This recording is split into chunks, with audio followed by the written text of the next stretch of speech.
Let's just start by going to Romans chapter 8, because we've got some video clips to start with here, which I think we all see very much relates to what we see in Romans chapter 8, and we'll read from verse 18. Because this world really is in absolute desperate trouble. It's in a crisis situation, yet we as brothers and sisters can see exactly what is going on. We can see it clearly.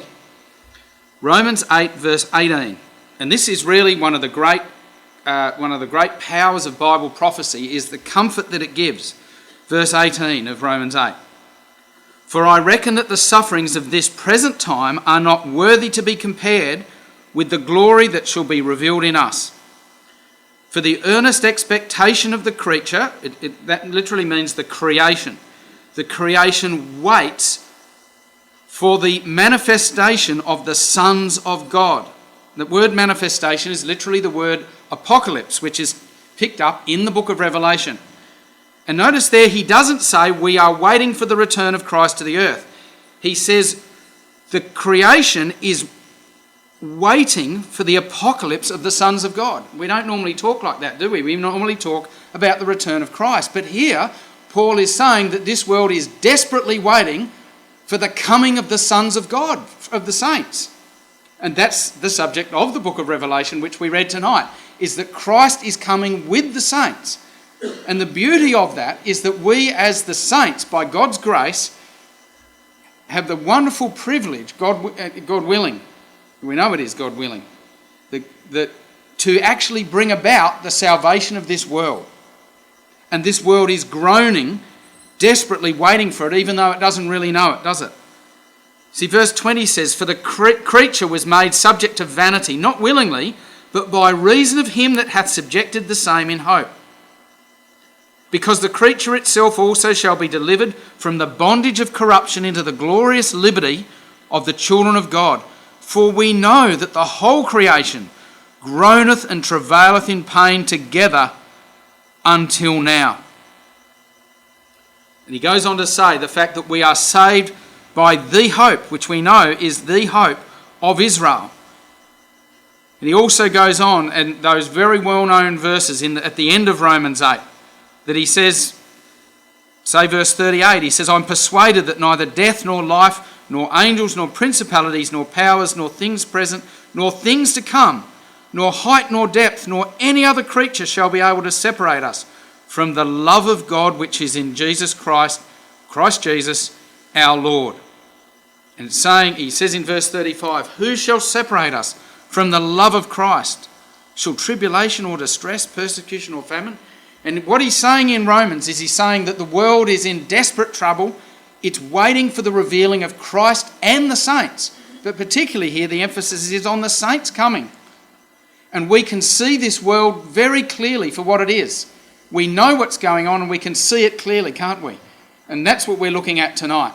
We're going to see this really in the introductory video. I think we'll see this in the first two little video clips. What we're seeing about the world travailing in waiting for the return and the return of Christ and the coming of the sons of God.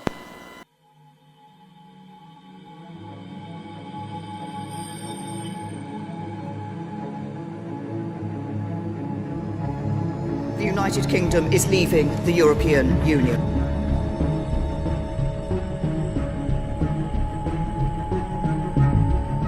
To officially recognize Jerusalem as the capital of Israel. Russian military forces are operating just over the northern mountains of Israel.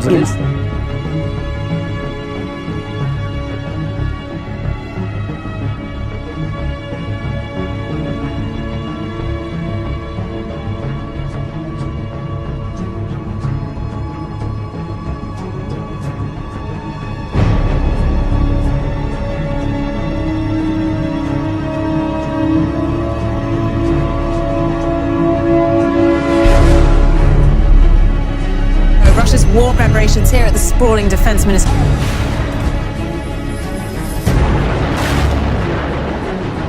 Could lead to another world war.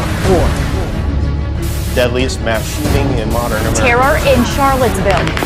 22 dead, dozens injured. Deadliest terror attack in the same way. Australian history. With fear.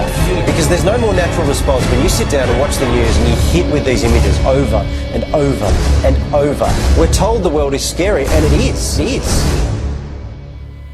I lift my eyes to the mountains. Where does my help come from? My help comes from the Lord, the maker of heaven and earth. And so, brothers and sisters, we know that the kingdom of God on earth is the absolute only solution to the trouble in this world. And what we see in this world is not just that trouble across all of the world, but we see specific hotspots of trouble. And only in the last 48 hours, this has been seen in Europe. And we read tonight from Revelation 16 saying it's the spirit of the frogs, which is the spirit of revolution and anarchy coming out of the mouth of Russia and Europe, which will bring the nations to Armageddon. Now, this is some footage of what we've seen just in the last 48 hours in France. Some are calling it a revolution.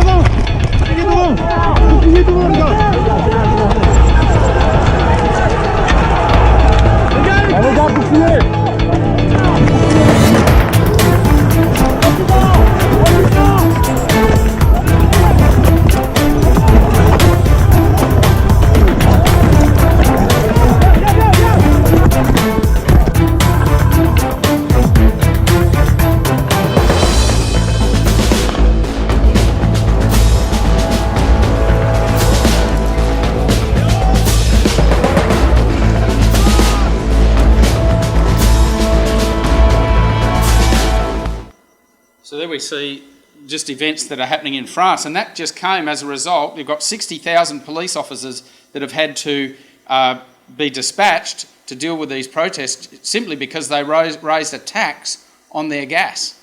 Now you can see the trouble that we're headed for in Europe.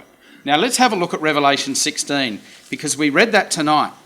And what we're going to see here, we're going to see that the language is very specific. We're not going to read many verses here because we know that Revelation 16 is the sixth vial, that it comes on the river Euphrates, which we know, of course, was the drying up of the Ottoman Empire, that the way of the kings of the east, which are the saints, might be prepared. So the way is being prepared for the manifestation of the sons of God.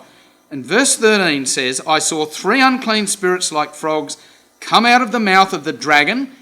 Now, the dragon is the military power of the Eastern Roman Empire, which will be Russia in Constantinople at the end. Out of the mouth of the beast is the Holy Roman Empire in Western Europe, and out of the mouth of the false prophet, which is the Pope. We know that from other scriptures in Revelation. But what we see there is we see a specific reference to a comeback of an Eastern dragon power, which has not been in the book of Revelation for a few chapters. Previously, that was the Eastern Roman Empire in Constantinople, which means there has to be a revival of the Roman Empire in the East.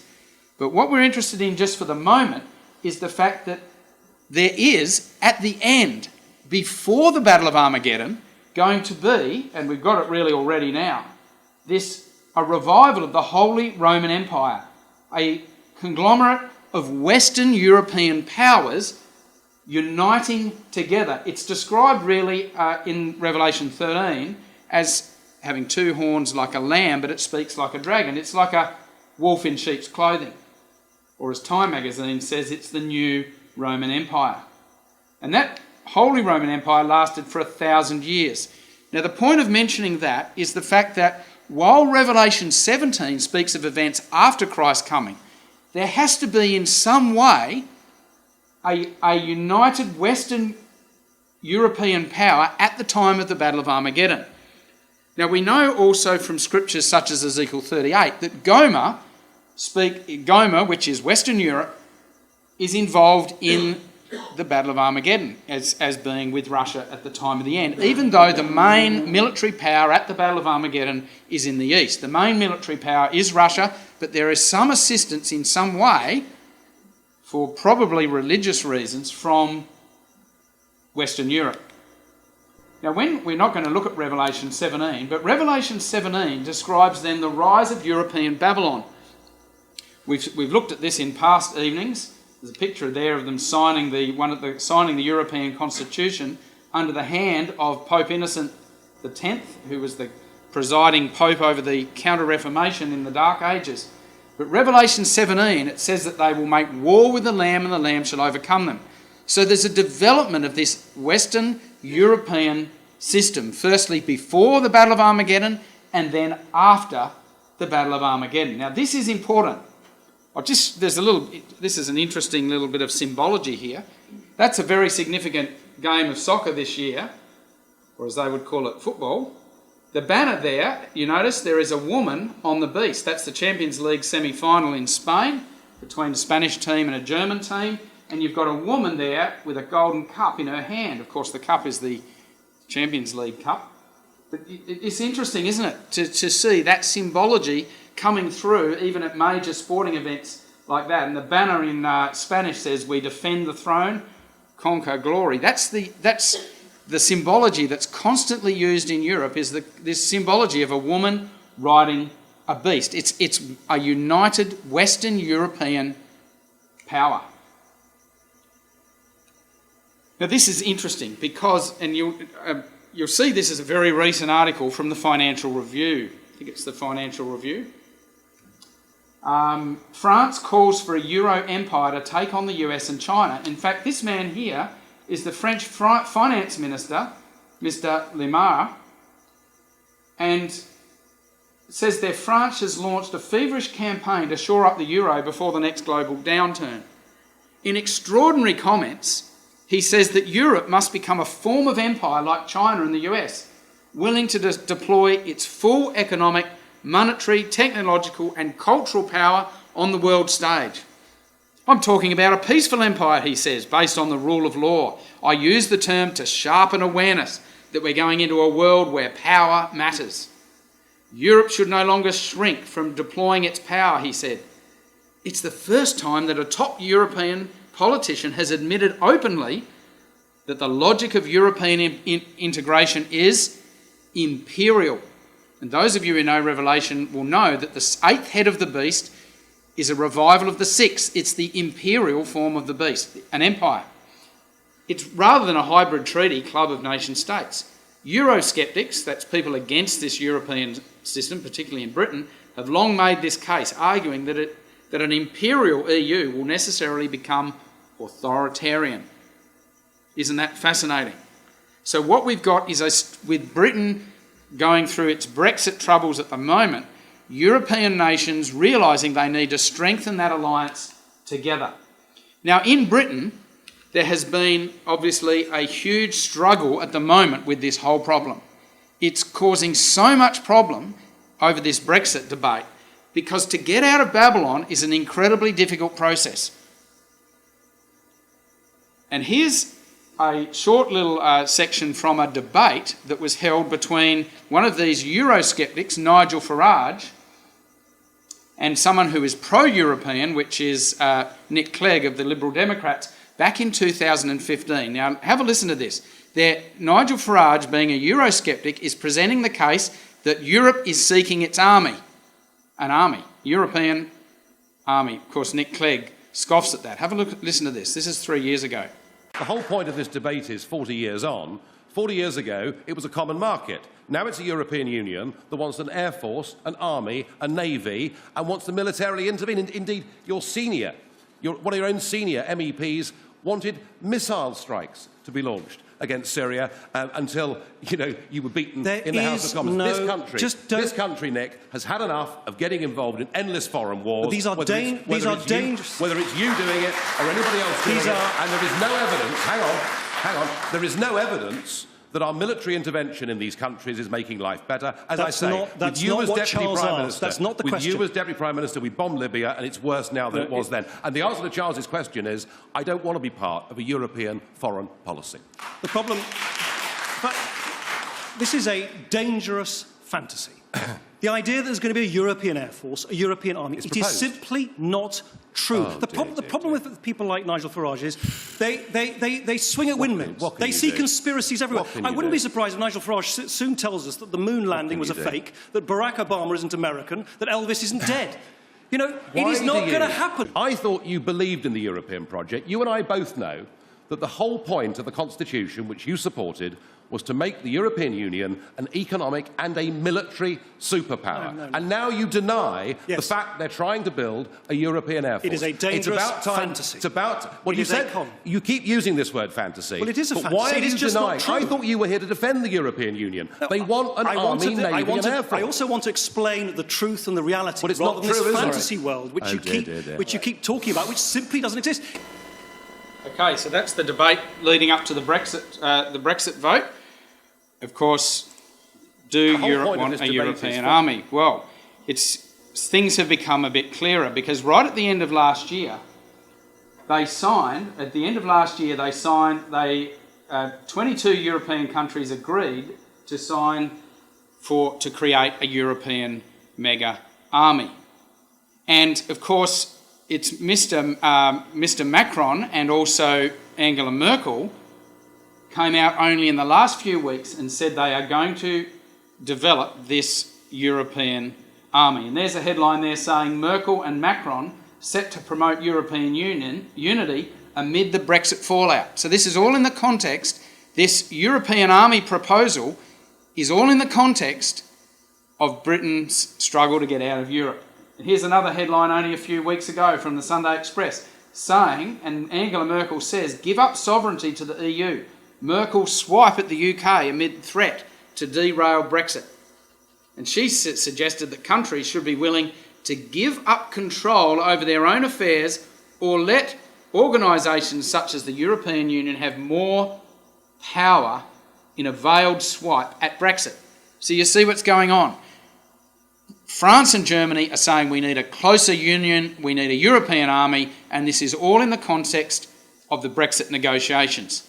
Now enter Donald Trump. Of course, Donald Trump hasn't been getting on very well with European leaders. This all happened when Donald Trump went to Europe only a few weeks ago. Now let's have a look at this.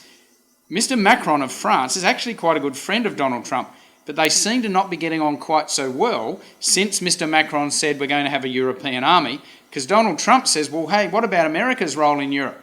Well, Mr. Macron doesn't want America in Europe, which is the NATO system. They want their own independent system. Have a listen to this. The French president has warmly welcomed Donald Trump in Paris ahead of celebrations commemorating the end of World War I. Appearing in front of the press, Emmanuel Macron tried to show through body language that the bromance between the two heads of state is still alive.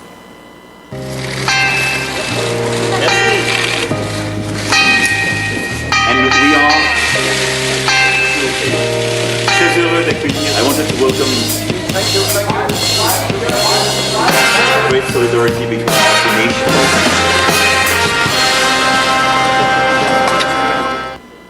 There were some hiccups leading up to the meeting just hours before Trump lashed out on social media over Macron's suggestion that Europe should create its own army. We can now cross live to Daniel Hawkins in Paris. Daniel, tell us, how are the two leaders getting on so far? Well, Presidents Trump and Macron have long been fond of their very close personal friendship, as well as emphasizing the importance of that transatlantic alliance. That was sealed, of course, last year during Macron's first official visit to the United States. How simple things seemed back then. Since then, things have not gone so smoothly, as over 70 world leaders gather here in Paris to commemorate the 100th anniversary of the end of the First World War. Trump marked his arrival by taking, as usual, to Twitter to say he was insulted by none other than his great friend, President Macron. This is what he wrote. President Macron of France has just suggested that Europe build its own military in order to protect itself from the US, China, and Russia. Very insulting, but perhaps Europe should first pay its fair share of NATO, which the US subsidizes greatly. Well, those comments, of course, refer to an interview Macron gave earlier this week on the radio, in which he said he favoured the creation of a joint European military task force, a 9-country task force, to address various threats, civilian evacuations, natural disasters, and also defending from state threats, with one particular country unusually thrown into that list. We need a Europe which defends itself better alone, without just depending on the United States, in a more sovereign manner. Macron is a European integrationist. He's long favoured the creation of an independent European military force aside from NATO to address these issues, and that really seems to have riled Trump very much, who has previously, of course, criticised the lack of NATO contributions from some European countries. As Trump arrived here in Paris, it was all, as we saw earlier, smiles, handshakes, thumbs up for the camera, but the key differences do remain very much behind the scenes. The Iran nuclear deal, as one of them, has been a key sticking point with France, Germany, the UK, expressing... So I think we can see what's going on there, that Europe is breaking away from the British-American domination of the past and is seeking their own unity. And here we go, Angela Merkel calls for a joint European army. Donald Trump isn't happy. Financial Review only a few weeks ago. And remember Revelation 17:14 says, "These shall make war with the Lamb, and the Lamb shall overcome them." Well, what about Russia? Because one of the things they said they needed to create a European army for was to defend itself against countries like the United States, Russia and China. Well, of course, they interviewed Vladimir Putin. Now, Vladimir Putin's response was very different to that of Donald Trump. Putin actually said, this is good for the multipolar world. Europe's desire to create its own army and stop relying on Washington for defence is not only understandable, but would be positive for the multipolar world, he said, after Donald Trump ripped into it. Putin said, Europe is a powerful economic union. It is only natural that they want to be independent and sovereign in the field of defence and security. So Russia is welcoming this. And no doubt they've got their plans, as we'll see in a minute, to bring Europe under its own alliance. Now have a listen. This is quite a good little summary of what's going on earlier this year with this European military project. We're going to see the link with Russia in a minute. Defence ministers have recently signed off on 17 joint military projects, all part of a wider plan to develop some kind of defence pact for EU countries. Are they perhaps, though, treading on NATO's toes? Where does that leave Britain?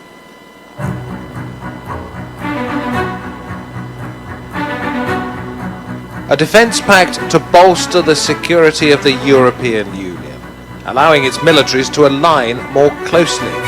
This is the beginning of a common work. We are definitely turning an historic moment in European defence. The first defence projects for the 25 participating countries have been agreed. But could they undermine NATO? With opportunity comes risk. The risk of duplicating what NATO is already doing. And what would this closer relationship mean for Britain, soon to be out of the European Union? The EU's Permanent Structured Cooperation Plan, as it's called, PESCO, aims to bring EU militaries under one umbrella. Combined EU forces were first proposed 70 years ago, but the UK was against the idea. With Britain now out of the equation and America looking inward, there is a renewed effort to press on. 25 of the EU's 28 member states have signed up to the defence agreement. Its advocates say that EU military missions can be effective where NATO cannot, because EU missions could get support from NATO's rivals, such as India and China. The eventual aim of EU's military integration is to deploy forces together and develop military capabilities backed by a multi-billion euro fund for research. Are these incremental steps towards a common EU army? 22 of the 28 EU countries are already part of NATO, so what is the point of yet another military alliance? There is criticism that further EU military integration risks duplicating NATO's operations. They will really be the losers if they end up with two competing structures with two competing capability targets. The majority of EU countries already fail to give NATO 2% of their GDP, a requirement of membership. Critics have questioned why they are now planning to give money to other defence initiatives. And questions are being asked about what an EU military force would look like after losing its second biggest army, Britain. Is the EU slowly building its own army? Would it ever rival NATO? Or does it simply want a more unified Europe? And I'm very pleased to say that joining... So there we go, a more unified Europe.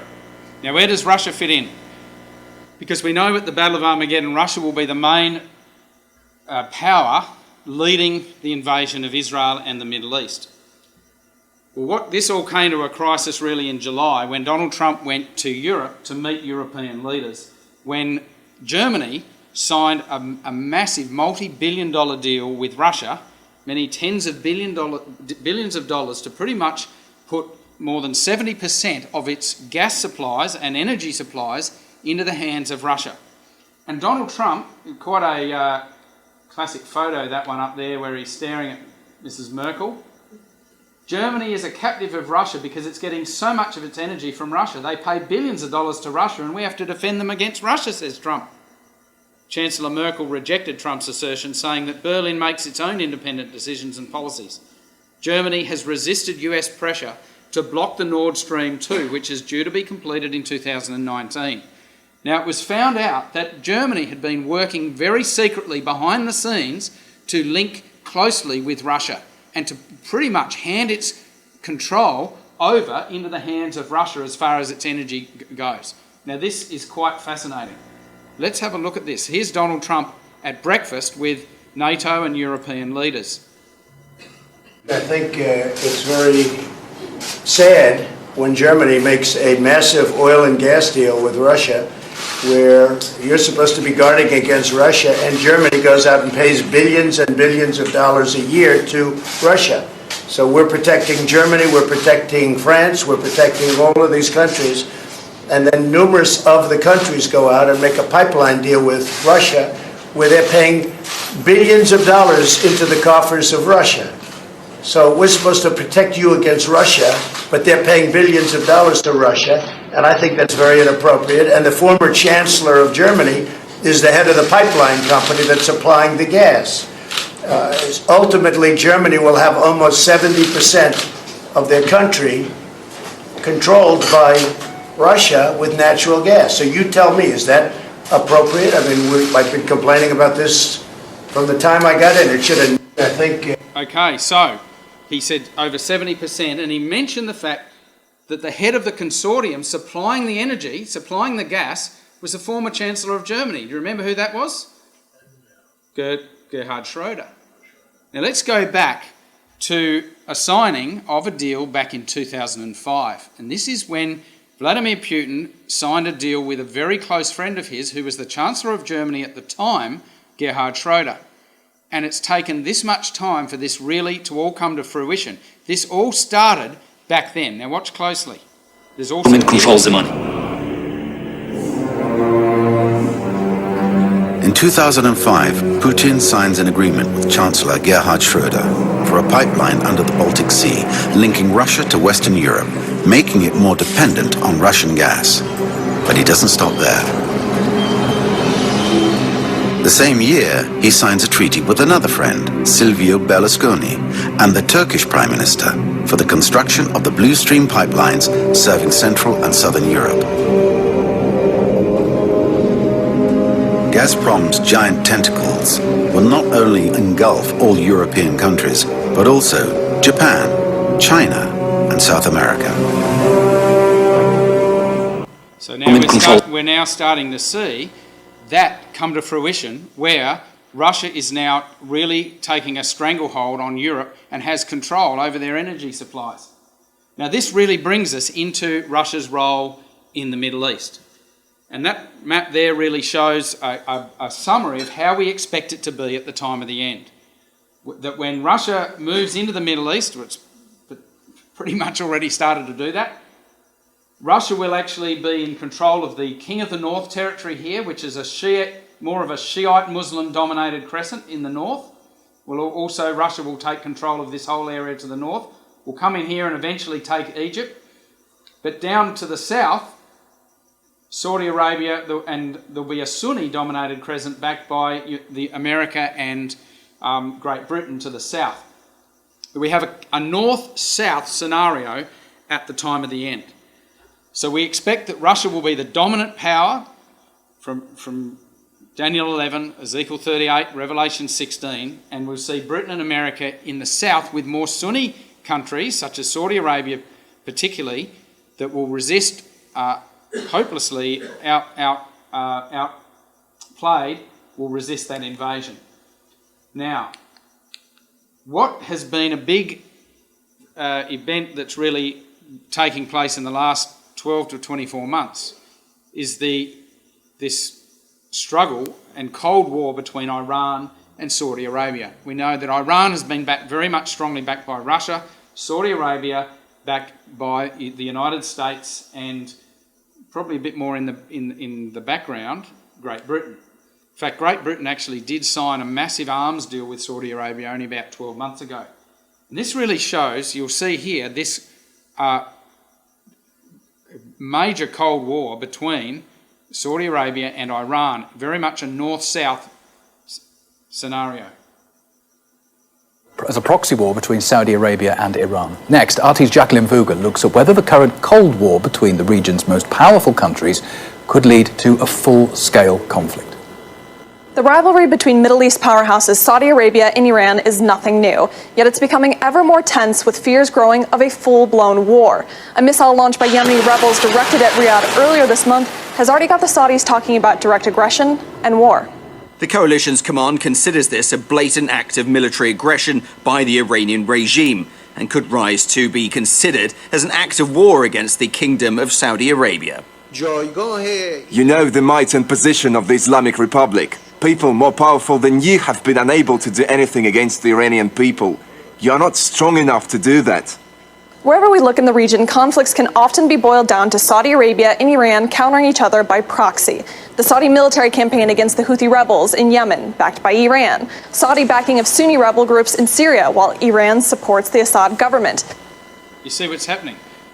Yemen is a country just to the south of Saudi Arabia, right on the border of Saudi Arabia. Iran have backed the rebels in that country. Saudi Arabia see that as a major threat to its security and its existence. Of course, they see that Iran want to take Saudi Arabia and take all the oil wealth.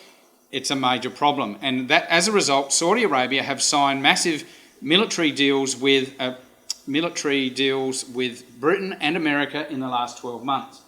Now, we know from Ezekiel 38 and other scriptures that Britain has a very close relationship with these countries there. See Yemen to the south there? There's been a major war that's gone on in Yemen in the last 4 or 5 years. Saudi Arabia have backed the government against the rebels. The rebels have been backed by Iran up here in the north. We know from many scriptures that Britain will be allied with Saudi Arabia at the end. Psalm 72 says, "The kings of Tarshish and the isles shall bring presents, Sheba shall bring gifts." So Britain is with, and Sheba will be there at the time of the end and will actually support Israel at the beginning of the kingdom of God. Isaiah 60, Sheba, the isles and the ships of Tarshish. Isaiah 21 speaks of blessings that come upon Arabia. And Isaiah 23 says that Tarshish, which is Great Britain, is the latter-day Tyre and that it will be allied with Saudi Arabia. So, very interesting considering the most recent events. And we'll just consider briefly now what we were calling here the emerging Anglo-American Arab-Israel alliance. And Donald Trump last year went and met with, he's very closely allied with this man here, very controversial figure in the world, Prince Salman. Oh, there we have the British foreign minister there signing a deal, a multi-billion-dollar deal with King Salman back in 2017. We see headlines like this the Israel-Saudi Arabia alliance. This was at the beginning of the year, the Washington Post, 3rd of January, with a headline that said Iran has driven Israel and the Gulf Arab states together. Several Sunni Arab rulers have shifted away from their long-standing hostility toward Israel to focus on the threat posed by Iran. For the Gulf Arabs, Israel is the closest military power to help defend against Iran's might. Without Israeli support, the Gulf Arabs could not withstand a direct Iranian assault. Now this is a dramatic, game-changing event. And it's really fascinating that on the 100th anniversary of the Balfour Declaration, a very significant event occurred within a day or two of the 100th anniversary of the Balfour Declaration. And that was what was called the Night of Long Knives in Saudi Arabia, when Prince Salman actually locked up some of these billionaires, old conservatives, and really made it very clear that he was completely changing the whole direction of Saudi Arabia to go with Israel, and a number of other big changes as well. And this is the way the Jewish press, the Israeli news, is reporting these things. This is the Jerusalem Post. It says that a new American-Israeli-Arab alliance is in the Middle East. This was in May.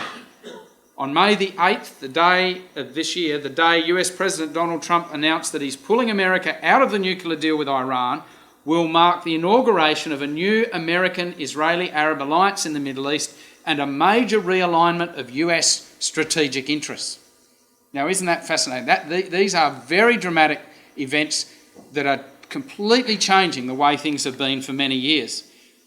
Now, only a couple of weeks ago, may have only been about a week ago, Donald Trump spoke off script, without a script. Now, when he speaks off script, he says all sorts of things. And one thing he said, and you'll see this in a minute, he made a comment and said that without Saudi Arabia, Israel would have been in great trouble. Now, that's interesting because there's a lot of rumours, a lot of comment about Israel's behind-the-scenes alliance with Saudi Arabia. Now, have a listen to Donald Trump. And this was in response to there's been this crisis over the murder in Istanbul of the Saudi journalist, which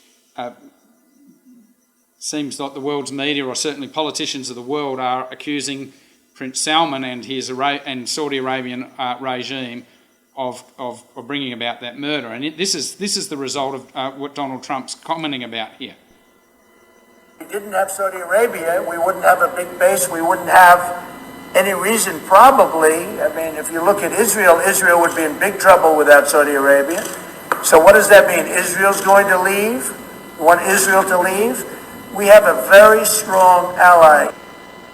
So there you go. He says that Israel would be in trouble without the backing of Saudi Arabia. So it's very clear what's going on, isn't it?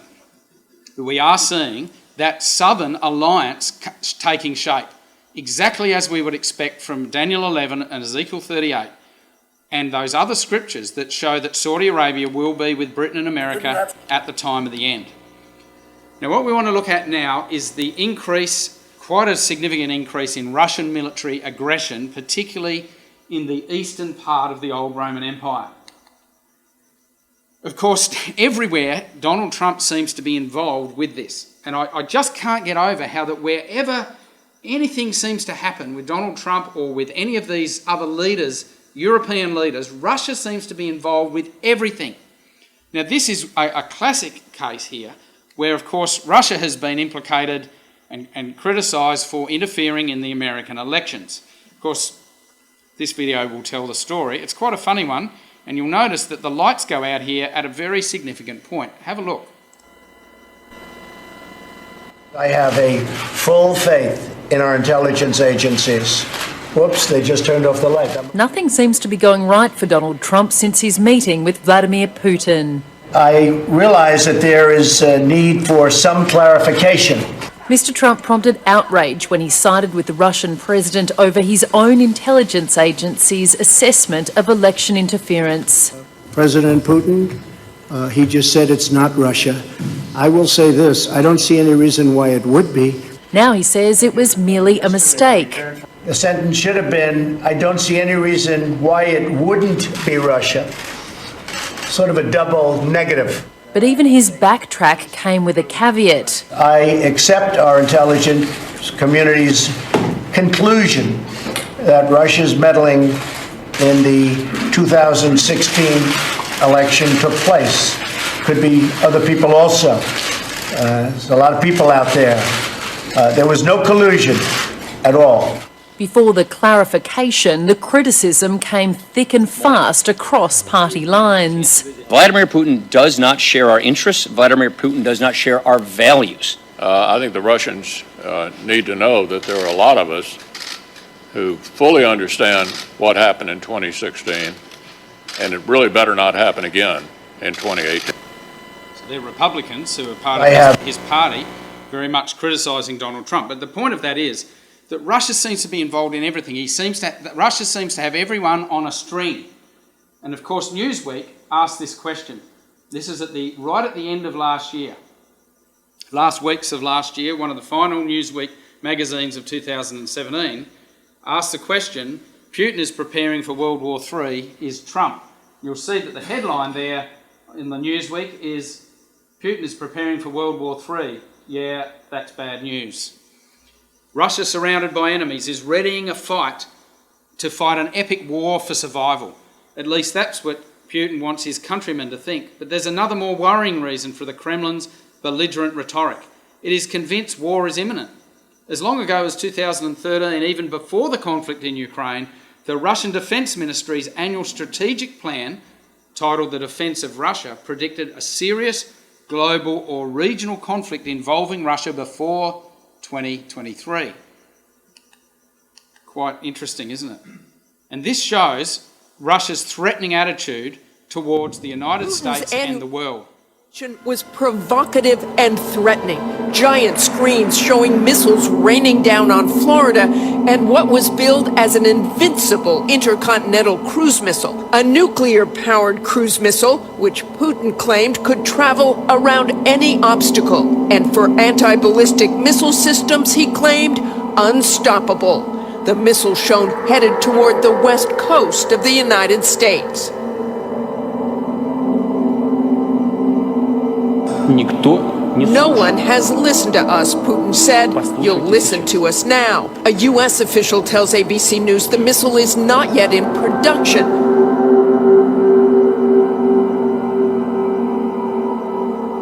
But the former vice chairman of the Joint Chiefs says there are concerns. The thing that distresses me, they've obtained high assurance that their attacks would be successful by going to higher speeds and coming from different directions. Of course, President Trump has done little to turn down the heat. I want our nuclear arsenal, to be the biggest and the finest in the world.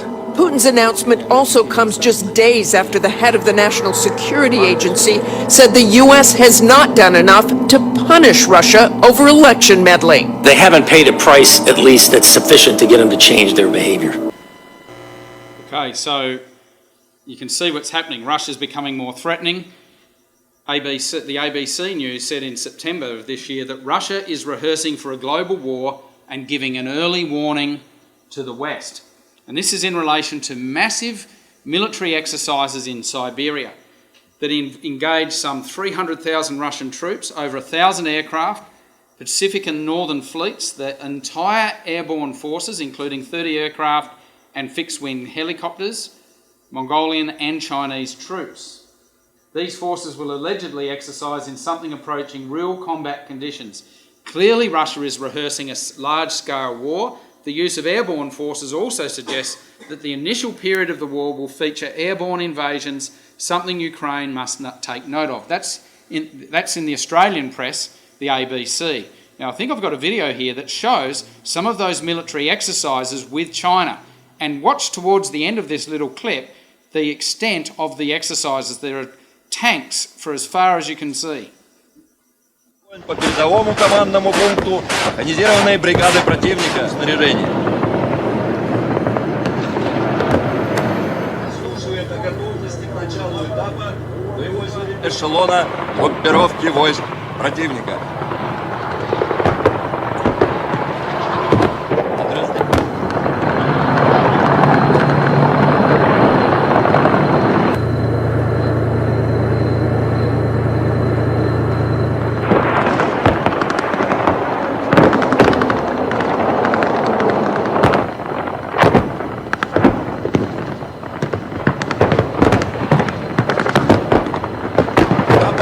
доставляет грузы на внешней подвеске. Данный способ десантирования используется десантом в местах, где невозможно. Прямо перед нами вы наблюдаете действия подразделений охранения мотострелковой бригады.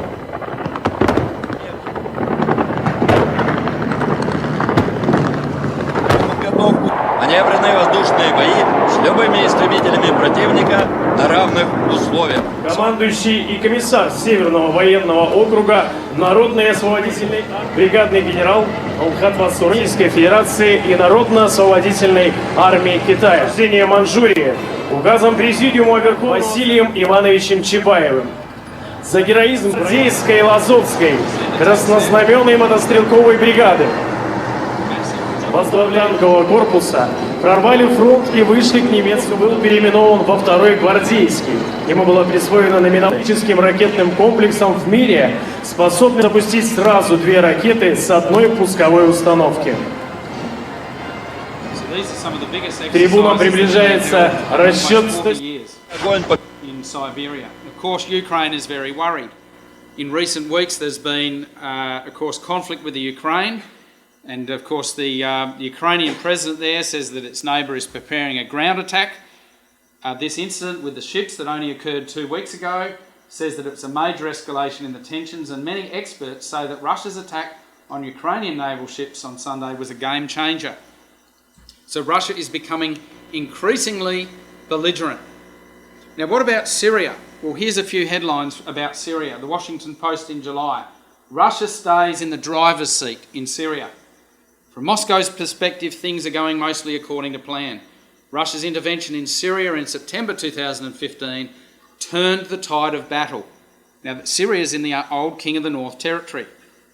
Backed by Russian air power, the Syrian regime has been able to topple rebel strongholds and assert control over all the country's major cities. The rest of the world's zeal to oust Assad has faded, with a grudging acceptance of the Russian authored status quo taking hold in Western capitals. So the countries have started to realise that Russia is now running Syria.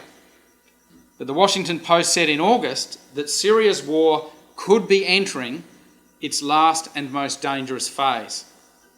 It said that as Syria's war enters what could be its last and most dangerous stretch, the Syrian government and its allies will have to contend for the first time with the presence of foreign troops in the quest to bring the rest of the country back under President Bashar al-Assad's control.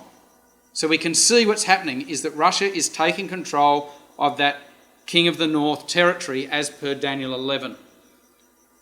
And the Jewish press is saying here, only about 3 or 4 days ago, that the Syrian war is becoming a global conflict. And the comment was from Israeli press was that it says that a series of recent events in the war-torn country furthermore indicate that the civil war in Syria is turning into a regional conflict with the potential to become a world war. Now that's only in the last few days from a Jewish perspective. And of course there's been various problems with Jewish jets flying into Syria and bombing Syrian targets, and the confusion caused a Russian military plane to crash only a month or 2 ago, which resulted in 15 Russian military personnel actually dying from that crash. And the Jerusalem Post said this is in November the 6th. Russia has said that Israeli military action in Syria is increasing regional tensions, and the Russian foreign minister said that Israel is inflaming the region with its military actions, signalling that tensions remain between Moscow and Israel. Now, since that happened, they've sort of smoothed it all out. They've met, trying to make everything seem like it's okay again, which seems to be a constant story between Russia and Israel. Well, what about this realignment in the Middle East? Well, here we have on the 31st of October this question. Is a major realignment taking place in the Middle East? And there we have leaders of Iran and Turkey, and the subtitle there says, "Why Turkey is pivoting towards Iran and Russia." Also, Stratfor says on the 14th of November, Turkey and Russia, is this a new alignment? Turkey's moved closer to Russia, while its relationship with the United States and the European Union have suffered. Russia and Turkey have a significant economic partnership that not only spans a number of critical sectors, but also makes Turkey increasingly dependent on Russia. Seems like a common theme, doesn't it? All these countries are becoming more and more dependent on Russia. Turkey derives 55% of its natural gas needs. Natural gas produces 60% of its electricity from Russia. So Russia's taking a stranglehold on country after country, Germany, Turkey and many others. And we saw earlier about that pipeline that was signed, the deal that was signed back in 2005 that's come to fruition now with Germany, also links here in with Turkey. And this is only a few weeks ago where Vladimir Putin went to Istanbul and signed this agreement where they're really celebrating the fulfilment of this pipeline deal. Have a look at this. Turkey and Russia marked a milestone on joint energy cooperation as the offshore section of the Turk Stream gas pipeline has been officially completed, bypassing Ukraine and connecting the two nations. The Turk Stream gas pipeline is made up of two lines, each with a capacity to carry 15.75 billion cubic meters of gas. The first line is to transit gas to Turkish consumers, while the second line is expected to deliver gas to southern and southeastern Europe. Turkish President Recep Tayyip Erdogan welcomed Russian President Vladimir Putin to Istanbul for a ceremony to mark the completion of this first phase. Russia expects to finish the onshore section by the end of 2019. Both leaders were all smiles on stage, appearing as strong allies. So we can see what's going on. Well, what about these other countries in northern Africa? We know that Ethiopia, or the ancient Kush territory, which is not just Ethiopia but includes southern part of Egypt, also Sudan and Eritrea, will be with Russia at the time of the end, and that will also be with Libya. Libya and Ethiopia are both mentioned in Ezekiel 38 and Daniel 11. It's also, the northern part of Africa was also part of the old Roman Empire, which we know will be, Russia will reinvigorate at the time of the end. Now let's have a look at what's going on with these countries. Look at some of these headlines. This is only a couple of months ago, Russia moving into Libya, says the Washington Times. US intelligence agencies are closely monitoring Russian military activities in Libya for signs that Moscow may soon build a military base in the divided North African state. Intelligence reports indicate that Russia is planning to expand its Syrian bases at Tartus and Hamel Amim to Libya. So not just Syria, but they're now moving across into Libya. The push for a Russian military presence in Libya is being led by retired, he's not really very retired from what I can see, Major General Haftar, whose militia forces, the Libyan National Army, control eastern Libya. Russian private military forces have been operating in eastern Libya since March 2017. Now these are amazing headlines. You can read these headlines across many media sources. Here's another one. This is in The Sun in October in Great Britain. Putin troops in Libya. Russia sends troops and missiles into Libya in a bid to enforce stranglehold on the West. And Theresa May has been briefed on this as to what's been going on, and the British are very worried about it. Here's a similar headline in Fox News, which is in the United States, in October. Russia sends troops and missiles into Libya, it's the same thing, in a bid to enforce a stranglehold on the West. They've warned Theresa May. 2 Russian military bases are already now up and running in the coastal towns of Tobruk and Benghazi, using the cover of the controversial Russian private military company, the Wagner Group, which already has outposts there. Russia's devastating anti-ship missiles and the state-of-the-art S-300 air defence missile systems are also now believed to be on the ground in Libya. Now, these are events only in the past couple of months that are really becoming more and more clear. But it's not just Libya. It's also Eritrea. Now, Eritrea is this country here just to the north of Ethiopia. In fact, Eritrea is right there on the Red Sea. Saudi Arabia and Yemen are only just straight across the sea there. In the Voice of America, It says there, Russia and Eritrea expanded their diplomatic relationship when Moscow announced plans to build a logistics centre there. Sorry, I've lost the title there. The writing, it says it's their latest effort following multiple trips to the continent this year. So you can see Russia's moving into Eritrea, a very strategic point, particularly there's the entrance to the Red Sea there. Here's the African news. African news, there's lots of things written in the African news sites about this. Russia plans an investment in the Eritrean port as foreign ministers meet. And that was at the end of August, talking about the same thing.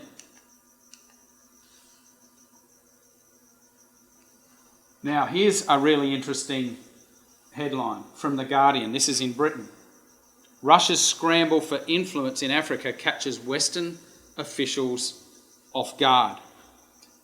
Russia's engaged in a frantic new scramble for influence, I think that's in Africa, which is being spearheaded by a rash of military cooperation and arms deals signed across the continent in 2018. The most recent was an agreement for a planned Russian logistics centre there in Eritrea, which gives it access to the Red Sea.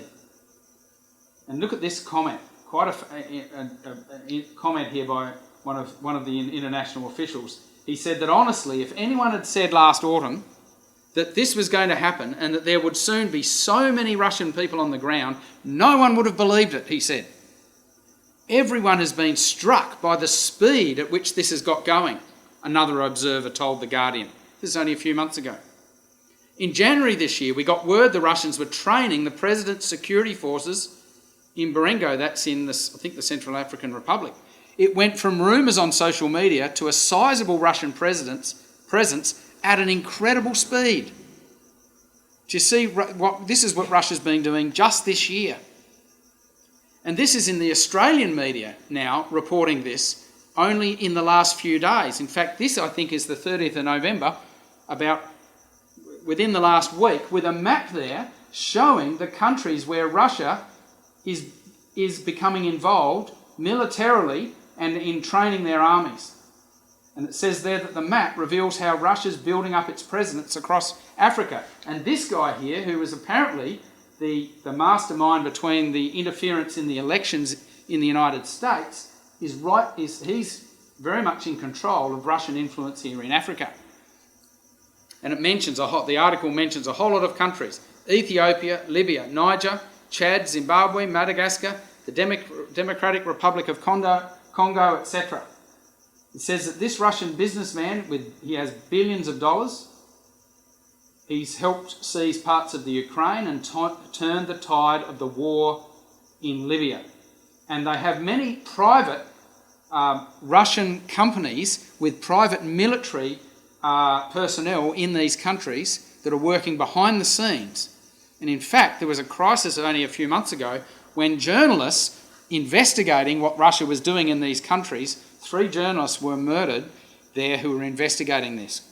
That's another story again. Now look at the way the Middle Eastern media is reporting this. And this is, again, only in the last few months.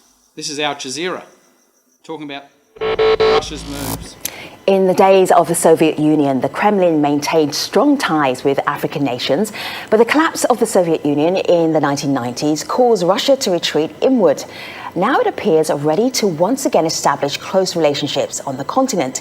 In recent months, Russia has built military partnerships with Uganda, Democratic Republic of Congo, and the Central African Republic. The Kremlin has also shipped arms to Cameroon and has announced plans to build a nuclear power plant in Sudan. For some African countries, the attention from Moscow is tempting. So how will this...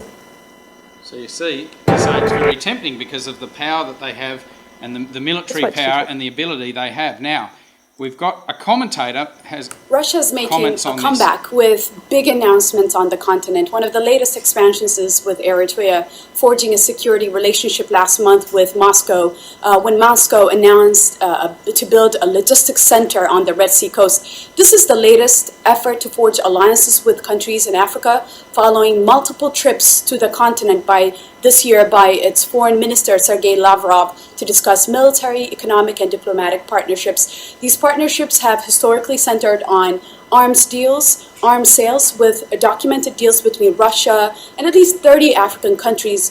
Between 1990 and 2017, Russia and Egypt, for example, engaged in nearly 30 arms deals. So you can see that this is not just the northern countries. Russia's injecting itself into most of Africa, but particularly northern Africa. And Newsweek has this headline: "The Battle for Africa." This is in September. Russia pushes into a free country for the taking in an attempt to rival the West. And that country is the Central African Republic, which is right next to Sudan and Ethiopia. And they're saying one after another, there's free countries. America's withdrawing because Donald Trump has had an America First policy. The Russians are moving in. They're being opportunistic in their attempt to inject themselves into areas of Western interest and project a great power image. And not only those other countries, but also Sudan. Sudan is part of the ancient Ethiopia. There are the two leaders, Russian leader Putin and the Sudan leader, and says in an address to the army officers and soldiers in the Red Sea town of Port Sudan, Bashir said that the plan aimed to enable the Sudanese military to counter any threat. Russia is taking control of the very countries we would expect. And you notice that I'm quoting a very wide range of sources, and most of these articles are from the last few months. Well, this brings us, of course, to that great battle which we know is going to happen, because Joel 3 and many other scriptures say that I will gather all nations against Jerusalem to battle. It says Zechariah 12, Zechariah 14, and that Yahweh will roar out of Zion and utter his voice from Jerusalem, it says in Joel 3. Zechariah says, I'll gather all nations to Jerusalem to battle. Jerusalem is going to be the final point of conflict that will really bring the nations in. And of course, even Australia is involved with this. If you read the newspapers today, Australia's right in the thick of all this.